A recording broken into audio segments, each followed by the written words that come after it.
रोज रोज search करो बनेट कवन rate में, बनेट कवन रेट में। देखिए भाव आइल मेहरारू आ मर्द के बीच मोबाइल आ नेट पैक के लेके बतरस होता। मेरा रुआ कहते जे तार मोबाइल है कि हमार सोबत ये दादा जितना एकरा के तू टाइम देता रहो ओकरा 2% हमारा के दीता तारा के एकदम अपना आँखिए पर बैठा के रखो। का एकरा में देखत रहत रातों दिन। मरद कहत रहे जे क्या करी लॉकडाउन में और कोनो ना केहू बोले वाला बा ना बतियावे वाला बा। कहत रहे जारे होई सदे तारा सोझा बनी बोले बतियावे वाला आ तू लेके होई एगो पर रहत रोज देखत रहे जे कहवा कम बा कहवा ढेर बा। महेंद्र भैया के रचना ई देखी का भाव आइल बा।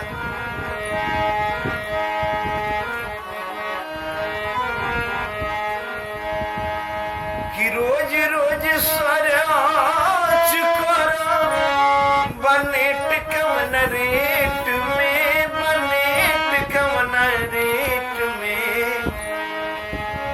अरे फुराइल रोहे लोए सोइया काहे इंटरनेट में, भुलाइल रोहे लोए राजा काहे इंटरनेट में।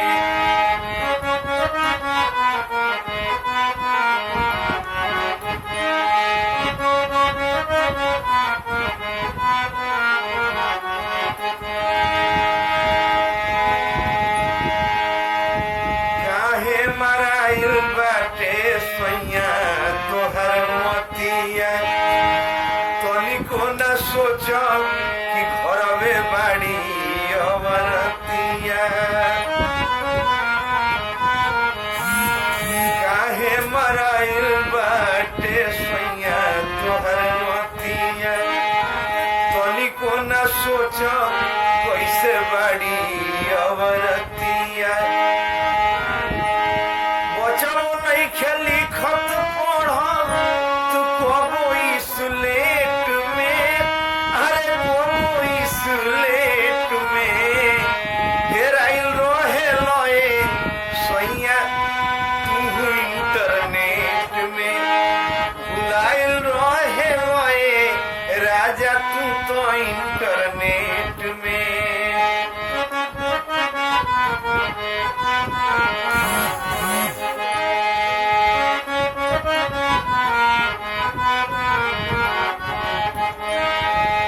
नया नया रूप रंग देखो चल भास में, बीतता जवानी सोइया रोजो रोजो आस में।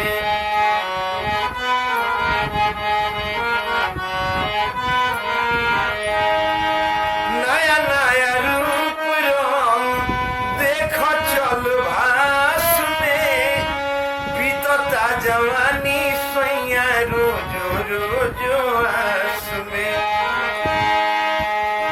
सब दिन मोबाइल घूमो तारी रौरा टेट में, अरे घूमो रौरा टेट में।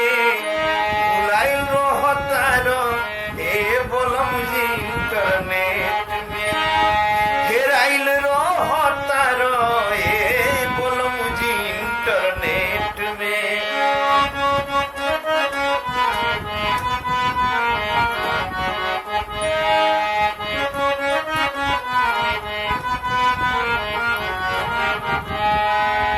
फेसबुक छोड़ा देख घर परिवार के,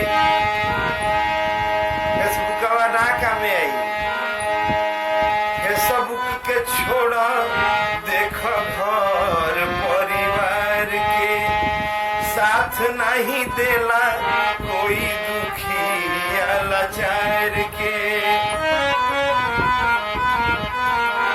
फेसबुक छोड़ा देखो घर परिवार के साथ नहीं देला कोई दुखी या लाचार के का कोई बसैया हो महेंद्र से चेट में चेट करता रहो कि चैट करता रहो बुझाते का कोई बसैया हो महेंद्र से चैट में महेंद्र से चैट में भुलाइल रहे लए बोलम जी इंटरनेट में घेराइल रहे लए बोलम ना इंटरनेट में रोज रोज सरच करो बनेट कवन रेट में बनेट कवन रेट में भुलाइल रहे लए बोलम जी इंटरनेट में घेराइल रहे लए बोलम जी इंटरनेट में लोभाइल रहे लए बोलम जी इंटरनेट में।